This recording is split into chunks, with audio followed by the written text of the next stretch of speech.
What's up, everyone? I'm on the phone tonight here.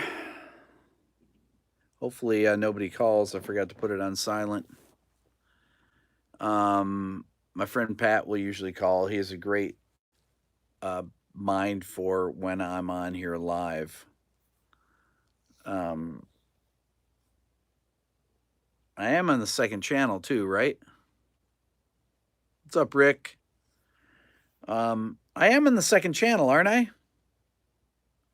Why did I get a thumbs down right off the bat? DJ Green Arrow, am I on the same? Am I on the second channel, the live channel? I don't even know. That's pretty funny, right? I literally don't know. Chris, okay, yes on the live channel. Okay, good. Hassan, what's up? Good to see you. Okay, so I have some news here. Dean, I'm coming on because you told me to.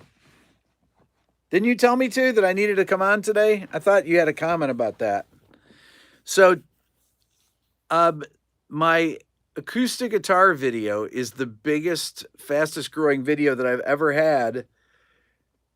It's so big that it I've had 1 million views on my channel in I've had 1 million views in the total in the last 2 days, so 500,000 views. Just to give you an idea of how big that is, I've never had more than 490,000 views in a 2-day period ever in the history of my channel. Today I have over 6,000 subscribers. I have 6,400 subscribers. Now, my record subscribers in a day was 3 years ago with Adam Neely. When Adam recommended my channel, I got 2,600. So all this time, 700 videos it took to beat Adam recommending my channel when I was when I only had about 40,000 subscribers. So it took all that time. I mean, I'd gotten up over 2,000 a few times, but it just my channel just grows steady, 1,000 to 2,000 every day. And I don't know why, but people are mentioning the quality of it. I did change one thing. Now I've gone to 4K, okay? All these guys like Adam and Paul Davids, Rhett does 4K, Marty Schwartz does 4K. They all do 4K. I never did 4K. Thank you, Chris. So I've never done 4K. So I've done only a couple videos in 4K. And Marty Schwartz had told me that that they favor videos in 4K. YouTube does. He didn't tell me. He's got some these guys that edit his videos. They were here when Marty and I worked together, and they told me that they manage some big YouTube channels, and they told me that YouTube favors 4K. So I was like, okay, I'll try 4K. Oh, discount code tonight. I made it for the live stream. 30% off as a celebration here. And because I had my 2 worst days, RB712, Trolls just put it on there. I had my 2 worst days of sales on my 2 biggest day of subscribers and biggest days of people going to my store. Now go figure that. Like I sold nothing. And thank you. Is it Egan Bishop? How do you say that? No, it's got to be an Irish name that I'm just totally botching right there. So Owen. Okay, Owen. Thank you, Owen. Egan, Owen. So one of the things that I did that in my videos, though, Tom, a couple of YouTube standards. If the resolution is above 1080, YouTube will put it on a better format. That's exactly right. That is Tom is exactly right. They actually give your video more bandwidth if you have it in 4K. So I added one thing production wise. Now this is really dumb, but if you go back and watch the last two videos I did, I put a hair light on. And a hair light is a light that goes behind your head out of the view and it points at the back of your head and on your shoulders to give your shoulders. I always wondered because my shirt kind of blends into the background. Um it so I um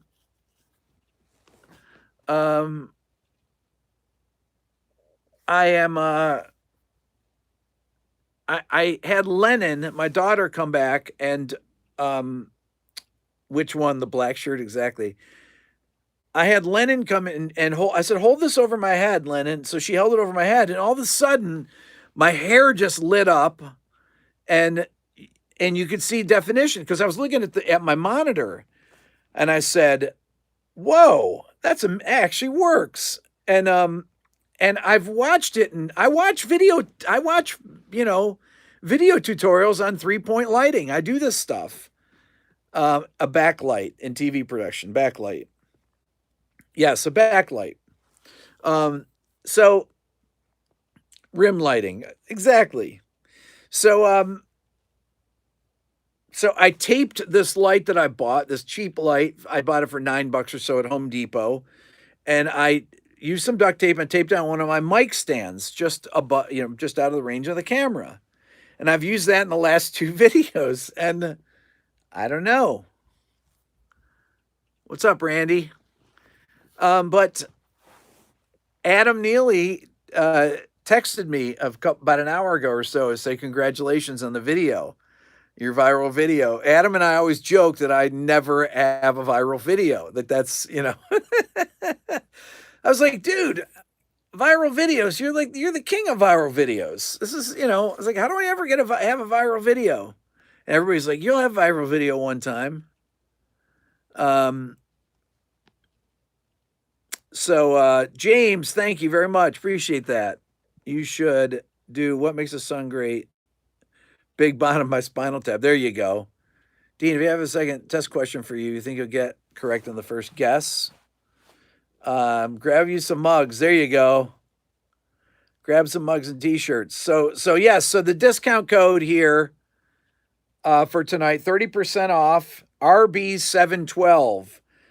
If you want to support the channel, like I said, this has been my worst night. Except for all these great donations tonight. This is amazing. Thank you, everyone. Bro question, Handy. I'm addicted to Fender and looking for more power and a combo lover. Fender Twin, man. There you go. Done. Next question. Ethan. I'm making millions of donations. So Fender Twin has 212s. Well, I mean, my Fender Twin has 212s. Robert, thank you so much. Appreciate that. Who did I miss thanking? Owen, I did. Paul, I did. Let's see here. What side was I on the Oasis Blur feud? Chris, I saw that you just bought a mug. A twin will make your ears bleed. Well, so okay, I just bought an attenuator. Now, if you watch my Tom Schultz video, my Boston video, Tom Schultz video, my Boston video, you see I used an attenuator in that. I used my Power Soak, but at the very beginning, at the very beginning of the video, I had a different attenuator up there. Did anyone notice that? Anyone watch the beginning of the video and notice that what's up, Monty? That I actually changed attenuators for my first shot? Ethan, yes, I did have the Power Soak in the studio back in the day. Oh, and you noticed that, right?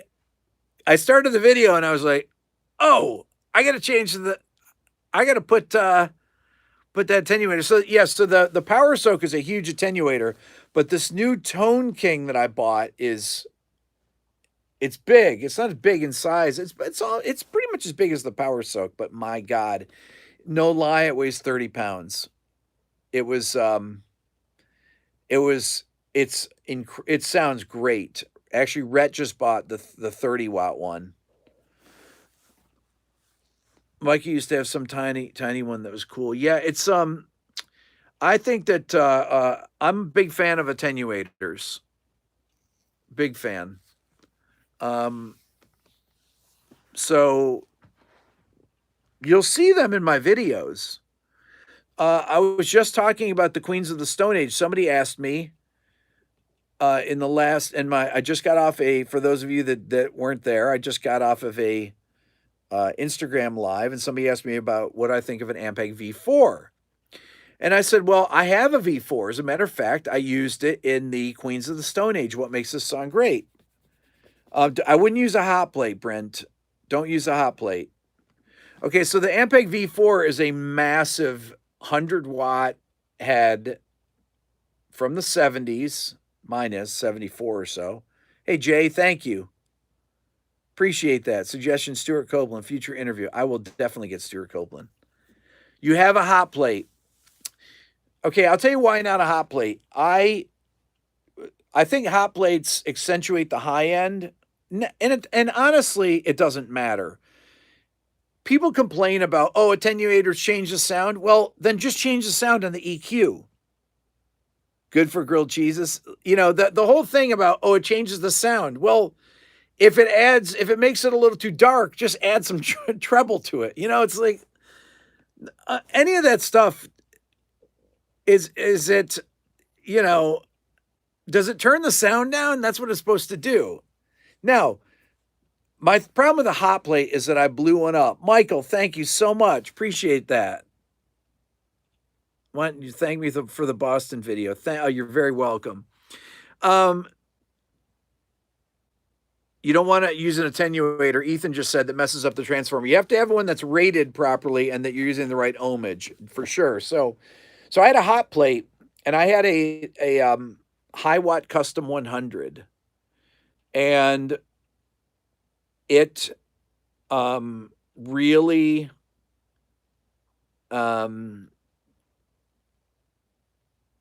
it started smoking when I was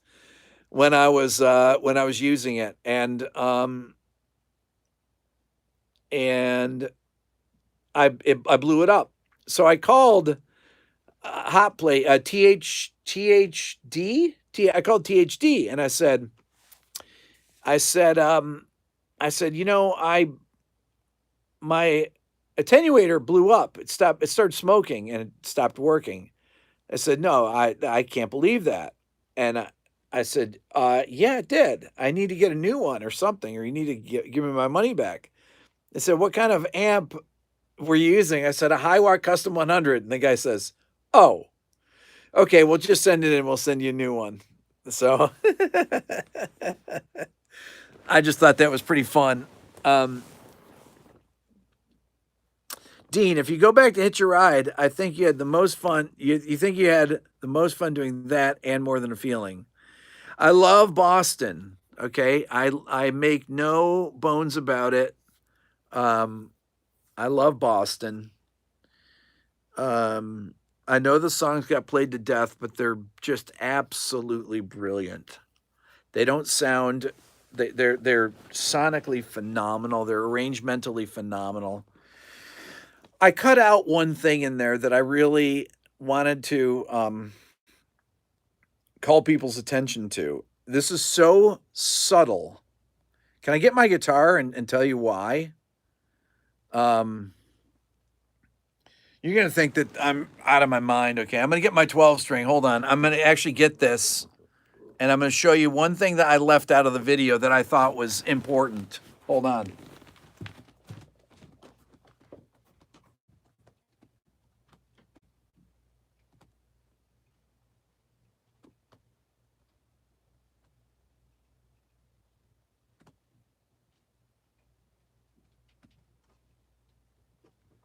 Okay.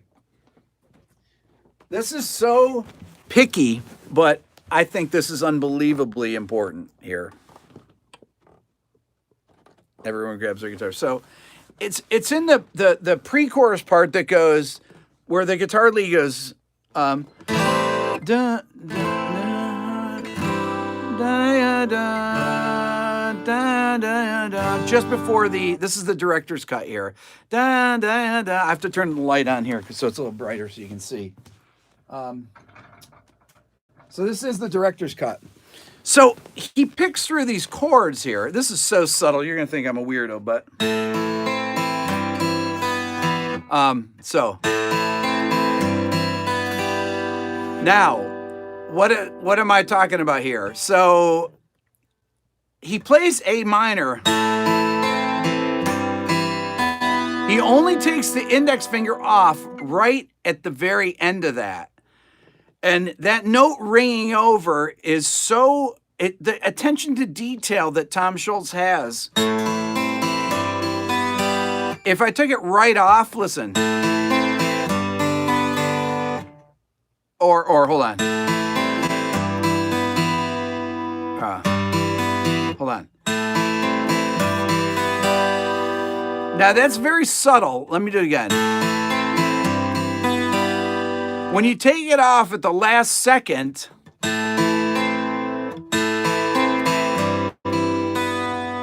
like that, as opposed to, you lose that slight that you have that little dissonance there. But I thought it was too esoteric to put in the video, so I edited that out. There's a couple other things that I edited out that were that I think were important to me, but I tried to make the I tried to make the video. I didn't want it to go over 30 minutes. There is so many there are so many parts to that song that I mean, my God, he's got to build up to the freaking he's got to build up to the chorus. He's got instrumental part to the chorus. Then he's got to then you get the lead line into the chorus. It's that section. Then you have the chorus with the hand claps. Then the chorus happens. Then there's the post chorus. Then the second time through, he does that. Then he does the build up that goes the deceptive cadence to the B minor chord that walks down into the guitar solo. It's ridiculous. Trying to get the book and website will not take the discount code comes at the very end. RB712, capital R, capital B. So go in there right at the very end is when you put the discount code in, I'm pretty sure. Didn't Tom work at Polaroid? Yes, he did. I guess he can't talk about stuff, or he said he couldn't talk about stuff from there. It's like, Tom, they haven't been making that stuff forever. Tom's Pixelize were done with the hyperspace pedal. I've heard about that, but they, I don't know. I'm not sure. I'm not sure about that. I think Tom made people think that he used a Rockman to that he used a Rockman to yeah, I'll upload some of these things to the Beato Club. I will definitely do that. I think he wanted people to think that everything was done with a Rockman, but it was really done with EQ. He didn't invent the Rockman. He didn't, create that for those albums, He's using a very specific EQ, a complete reverse Metallica. And the guitars are so present. Oh my God. Why do they sound so good? Because they got mid-range. They're all 1K. It's incredible, Metallica literally takes that and dips it right there. Will I ever be able to talk about Fish's songs? I can talk about Fish. I can't talk about working with Trey. Doesn't sound like it came out of someone's house. No, I mean, come on. John, wait, where's the beard? I shaved the beard off. I shaved the beard off because I'm working on the ear training course, and I can't have a beard for that. I nailed the Boston solo. Come on. Just like people that were saying, one of my buddies says, I didn't know that you knew all those acoustic songs. It's like, what are you talking about? I know every one of those. Been playing them forever. Is there a list of song titles for what makes a song great? I think somebody has honestly, I think that there's a playlist on Instagram, on Spotify. Somebody made a playlist. Nelson, you made a playlist out of it. Did you make it on Spotify? Yeah, I can't have the beard. Why no beard for the ear training course? Because the thing it's because the ear training course is going to be around for years, and I just don't want to have the beard in the videos. You always cut the middle. August, I never realized why my recording guitar sounds so bad. I always cut the middle thinking it sounded better. Well, if you listen to people that swear by Master of Puppets guitar sound versus the Black Album, the Black Album guitar sounds sound way better because they have mids. They're not scooped. You want your guitars to stand out in the mix, you got to have mid-range in them. You know, don't duck all that stuff out. Ethan, love to talk about producing vocals and vocal harmonies. Some.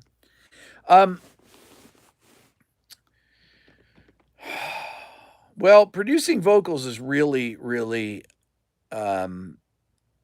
obviously incredibly important. The Boston thing is a great example of this. The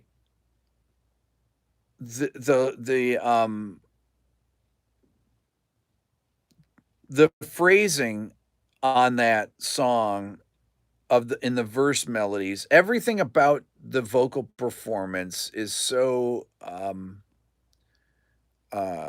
gives you chills, I think.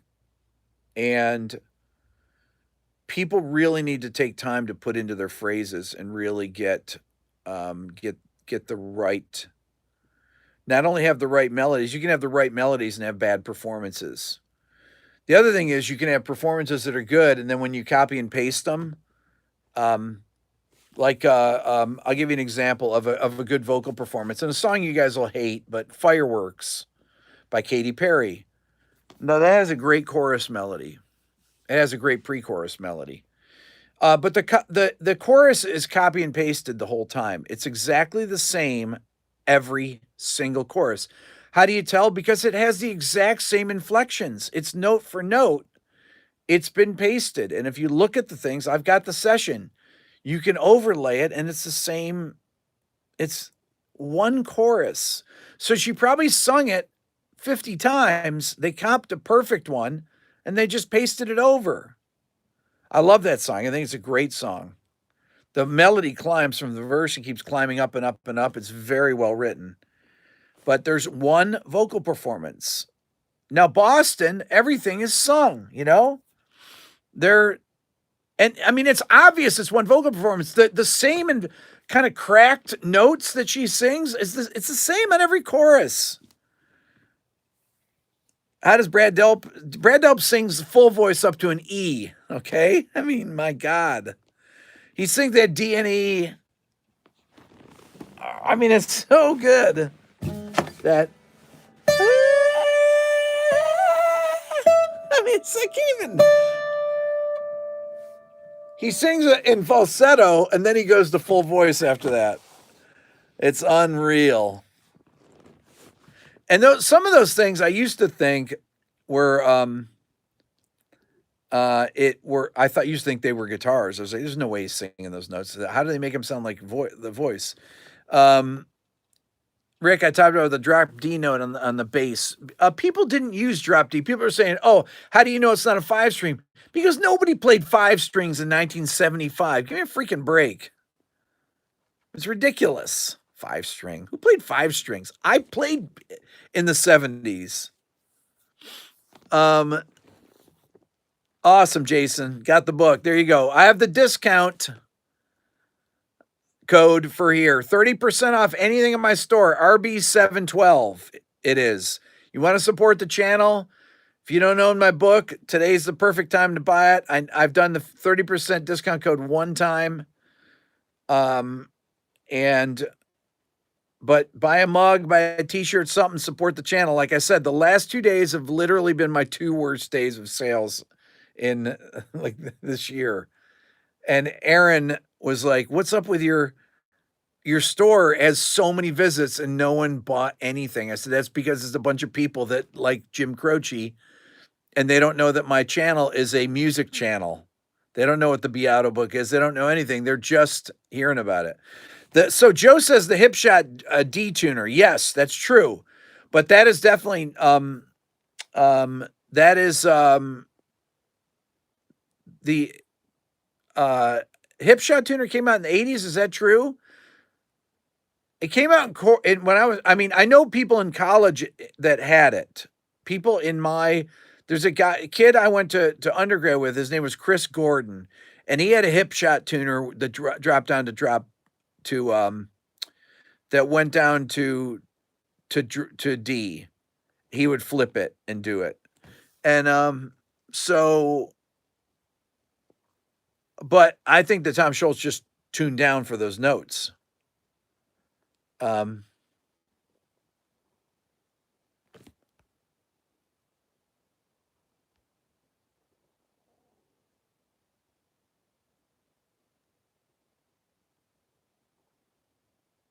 Rick isn't John Bon Jovi Rich. Of course I'm John Bon Jovi Rich. Aaron, what's up? So Tom knew that D was important to have the low D, so he tuned down to get those notes. That's amazing. He also did it in Hitch a Ride. Tom was way ahead of his time. Way ahead of his time. Oh my God. Okay, so yeah, the discount code RB712, 30% off anything in my store. I say, you buy the Beato book, it's like paying for one lesson. It's actually less. With 30% off, it's less than what a guitar lesson would cost you nowadays. If you went to a guitar teacher, I got 700 lessons on there, so there you go.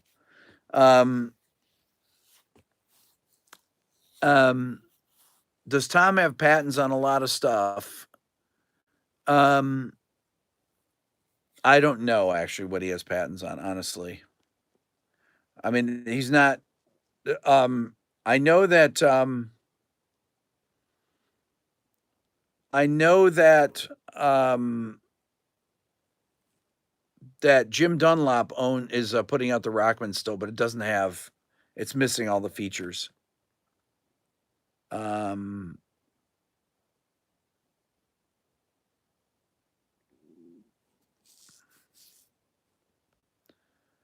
But it shows probably tune the strings down a whole step. No, I think he just punched in those notes, if I had to guess. When it came to that section, he just punched it in. He probably listened to it a bunch of times. I mean, he spent a year making this record, a couple of years making this record. He probably got to it. He's like, man, that would sound great if it had a lower note.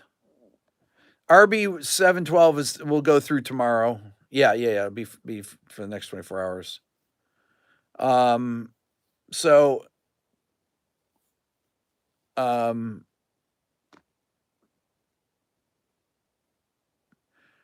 Holdsworth had the juice extractor.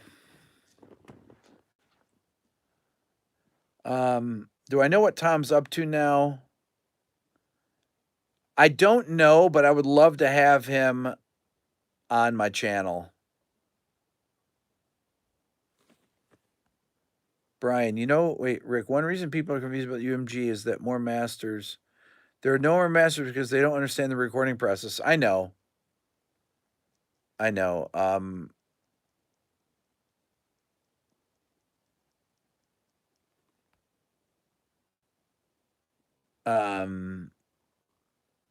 know they don't understand the recording process. It was a non-story, honestly.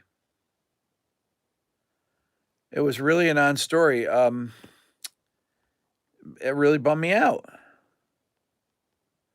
Do I like Sean Lane? I was just talking about Sean Lane on my Instagram on my Instagram thing because somebody came on. I don't know if it was here. Was it here? Or was it on Instagram? Rick, why is Sean Lane the best guitarist? I said Sean Lane isn't the best guitarist or wasn't the best guitarist. Like, what do you mean, best jazz guitarist? Because he wasn't the best jazz guitarist, not even close. There's 100 jazz guitarists that were better than Sean Lane because Sean Lane isn't a jazz guitarist. So this whole best thing is ridiculous, you know. Best in a style. Is he the best blues guitarist? No, of course not. He's not Albert King or Stevie Ray Vaughan. You watch a video from Schultz, like 2016. I need to do an interview with David Gilmour. I would love to do an interview with David Gilmour.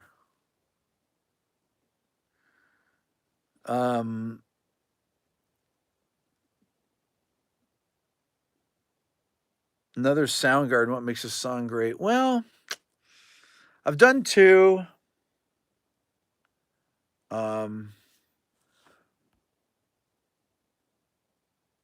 What was the best concert I've ever been to? I know for sure it was watching Iden Essen play on December 3rd, 1987.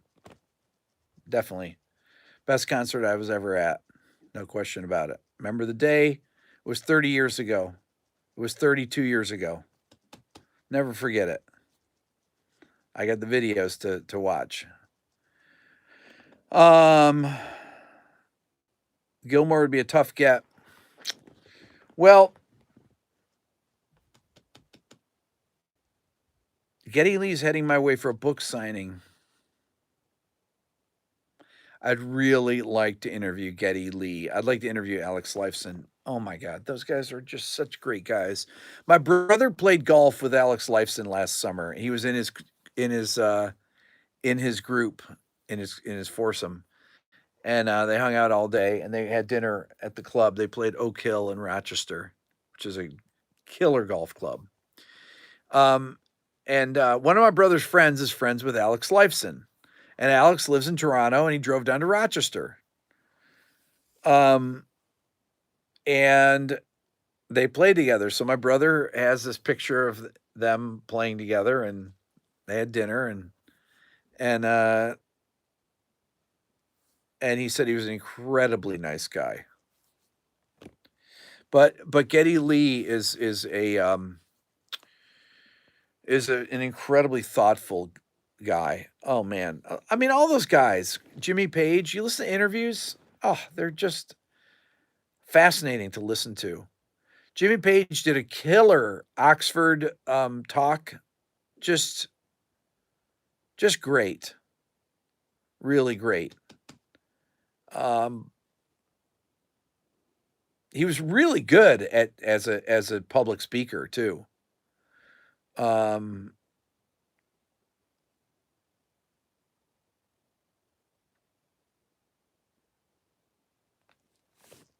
Michael Stipe's right down in Athens. You know, I've never seen Michael Stipe once. I've been in Atlanta 25 years. I've never run into Michael Stipe, and everybody I know has met Michael Stipe. What is behind me? You mean this? That is a diffuser. It's an oak diffuser. What do you think about that? That's a custom built oak diffuser. You know how heavy that sucker is? It's a massive diffuser. So when we finish the control room, Ethan, you miss it here, right? Yeah, Getty's ancestors fled Nazi Germany. That's what's so fascinating about him. It's fascinating to hear him talk about it. Yeah, I mean, really, I've seen some incredibly good interviews on YouTube with him about it, and that's why I'd love to interview Geddy. So this diffuser, let me tell you the story about that here. So when we finished the control room, and yes, I'd like anyone from Rush. Neil would be incredible too. When we finished the control room, I felt it was too too dry in here, honestly. Um, I so I talked to Jimmy, who's the guy that designed the thing, and I said, Jimmy, I think it's too dark in here. I think we got to do. What can we do about it? Because I said I can't mix when it's this dry. You shouldn't have a bone dry room either to mix in. You have to have some ambience. So Jimmy said, you know what? Let's build a nice diffuser, and he designed it, and oak is a very very dense wood, and it's uh, you're ripping off my diffuser, and it's the thing weighs a ton too, and it really helped a lot. It sounds amazing in here. This is a great great room. Um,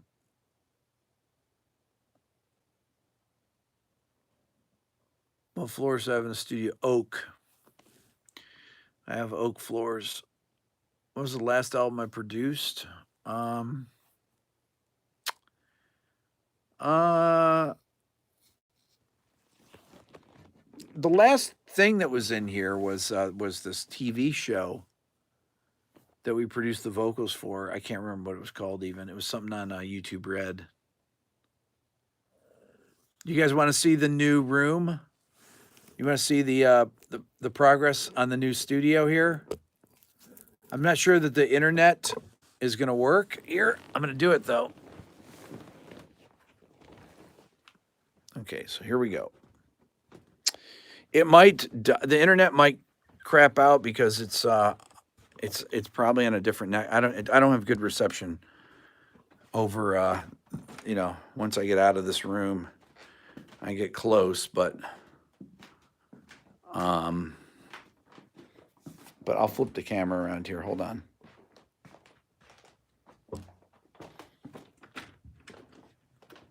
Okay, so here we go.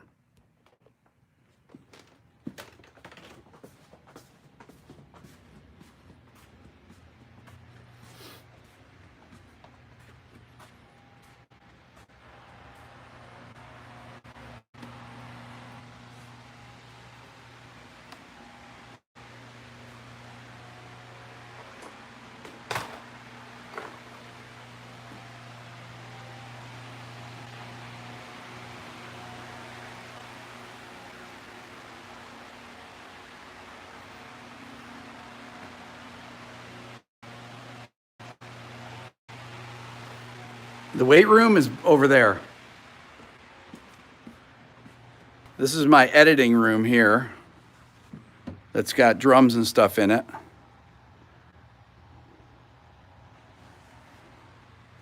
And then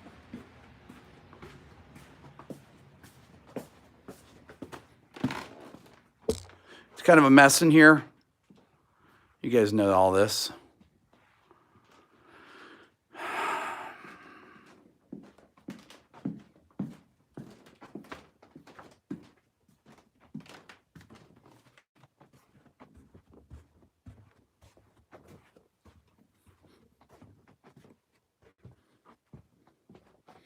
Okay, there you go. How's that for a tour? So this is how many years have I been here? 15 years. And built this all, me and 3 of my friends built it ourselves. I picked up every piece of material at Home Depot, just about, or at Lowe's or Home Depot. And we hung 13 doors. We had to build the doors. My buddy Jimmy was the one. He knew how to do everything. He had built studios before.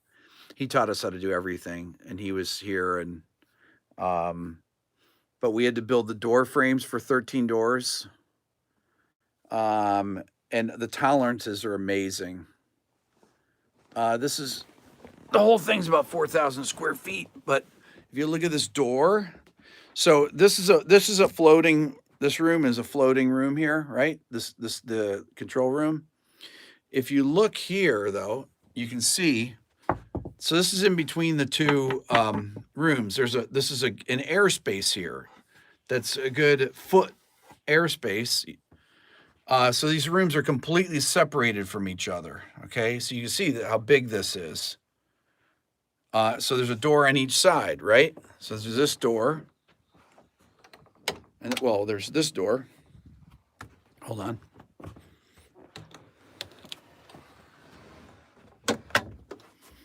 I gotta clean them with Windex. And then this door, and then two more doors here. So it's nice and dry in here. It's very isolated. This is a room within a room, right? These are all panels here. This has 703 behind it, okay? That's compressed fiberglass. So it's very, very dry in here. So we track vocals and guitar. You put guitar amps in here.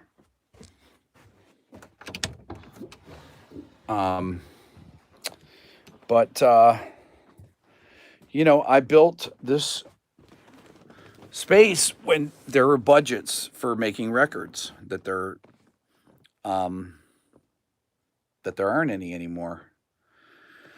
I unfortunately built the studio right as the music industry was starting to collapse, and but building it ourselves was a massive cost saver because I couldn't afford to hire somebody to do it. So yeah, so you just learn how to do this stuff and you just do it. I really like construction. I think that it's very satisfying. Even our racks we built everything. Like, I mean, I didn't buy anything. It's all built. I said to my assistant, Ken, I said, you know how much a rack is? A rack like this right here, this rack right here, a rack like that, just the rack itself with nothing in it is $900, a finished one.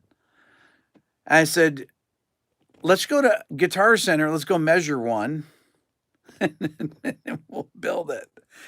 So we go to Guitar Center, we bring our tape measures, and we measured everything, writing everything down. You go by the wood and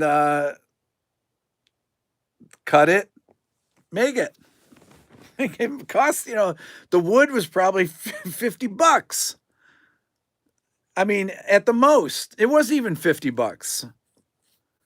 The wood was probably, I mean, the pieces of wood, there's like one, two, you know, I bet it was $50, maybe $75.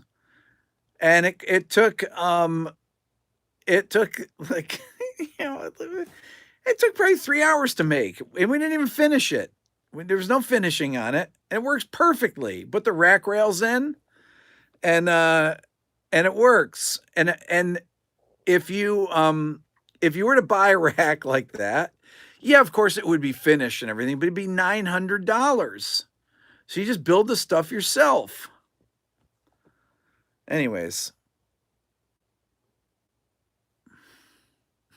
Cage-free trees.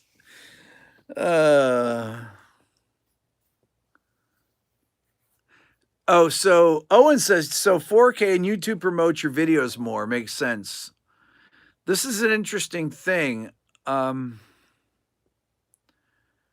yeah, I spent my money on I spent my money on instruments and rack gear.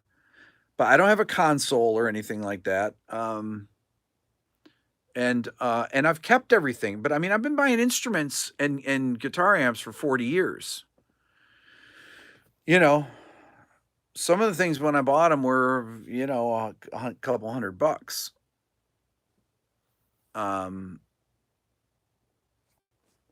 Subi, you built a walnut with a rack with walnut plywood. Looks great, right? Um, Rick saw you got a Apollo interface. Have been using it. Yes, I have been using it. I didn't like it at first, to be honest with you, because I don't like the console that you have to go through. And then my buddy Spanky that did the video with me said you can just bypass it. He brought one of his guys over here from Universal Audio, one of the reps. They my buddy Spanky's I've known for 25 years, and he's the rep. He happens to live here in town. So he came by and he said um, he set it up for me and showed me how to work it, and then it doesn't even come up. Would I get a console if I could find the right one? Um, Probably not. No, not right now. How good of a guitar player is Tim Pierce? Tim Pierce is an amazing guitar player. I love Tim. Do you think you get more for your money or less when buying gear? That's a great question. That's a great question. There's never been as much gear out there as there is now. So I think that you get have I moved to completely in the box mixing? Well, since I don't mix anything,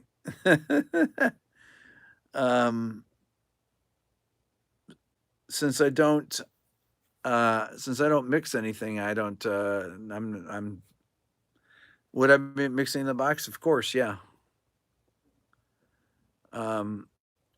What do I think of the warm audio stuff then? I've never tried it, honestly. I don't know anything about it. I mean, I know about it, but if YouTube had not come around, would I still have my studio? Yeah, I'd still have my studio. I'd still be producing. I probably hate my life. Instead, I have the most fun life now because this is so fun.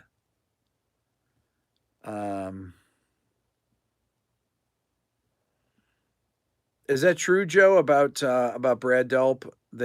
My God, they had so many lawsuits. Those guys.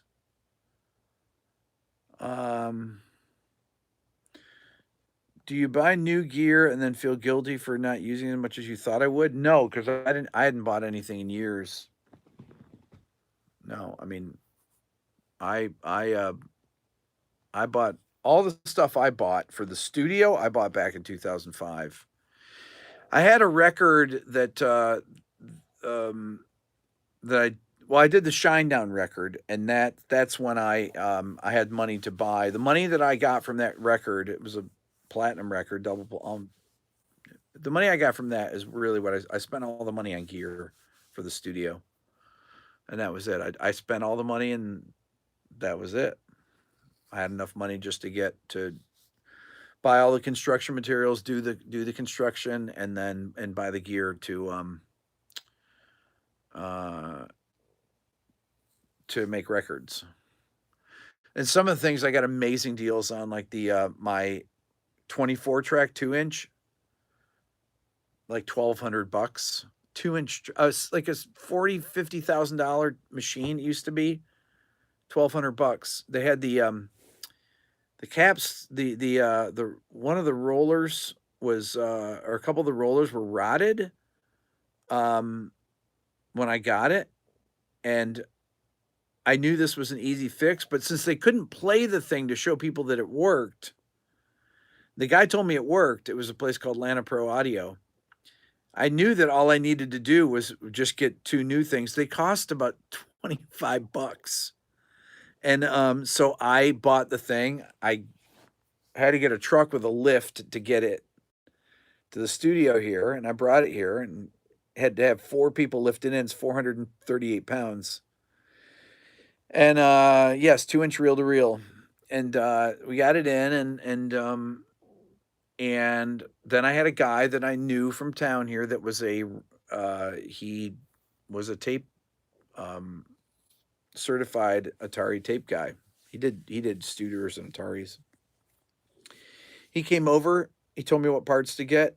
I got them. He came over, changed them. He said, "This thing's brand new." And do I still record on tape? Do I still have it? Of course, I still have it. I'm not recording really anymore, so it's right here.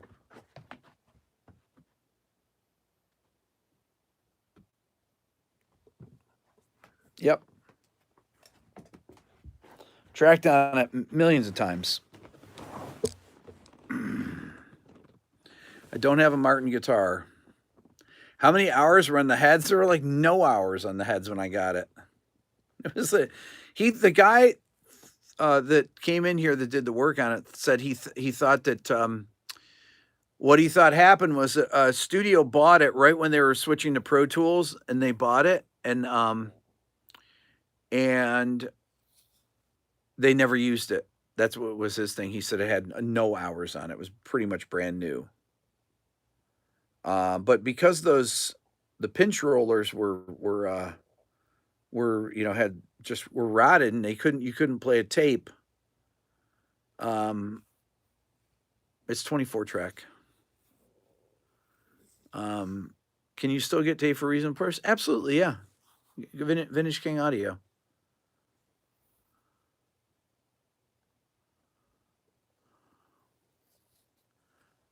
How do you support and become a paying member? Beato Club. Go to my website. You can find it. Jim. How many black shirts do I own? A lot. Andre. Wait. Do I rent studio for? No, I don't rent the studio. I make videos here every day. You guys know that. How do I compare tape or digital? I like tape because it sounds great and it's fun to record on. But yeah. Is there a heart? What makes this song great? There's absolutely a heart. So I said in my video, my acoustic video, that Nancy Wilson is the only person I had met. Well, I worked with Nancy Wilson on the I-9. It's called the same in any language was the name of the song, and she wrote it with Cameron Crowe, and then she met me at the mix session out in LA, and she was there all day. We hung out for 8 hours or so together while the song was mixed, and she was incredibly nice.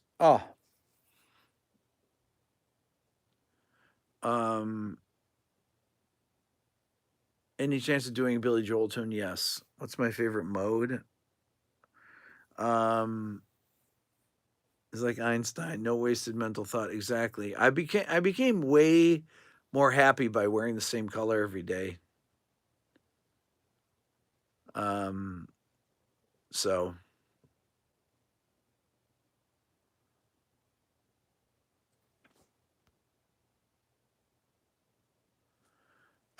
estimated date for ear training course. Well, all the design work is done on it as far as the look of it. We're just filling in the rest of the content. We have to do I've got about probably 7 or 8 people that are doing beta testing on it. So I still think we can have it done by within the next 2 weeks. So but I'll give you more information when I have it. All right, I have to go. I got to eat something. I just did 2-hour-long live streams in a row. Am I going to have studio session once my video room is done? Yes, I am. I absolutely will. Where do I get my ideas from? From people suggesting them right here.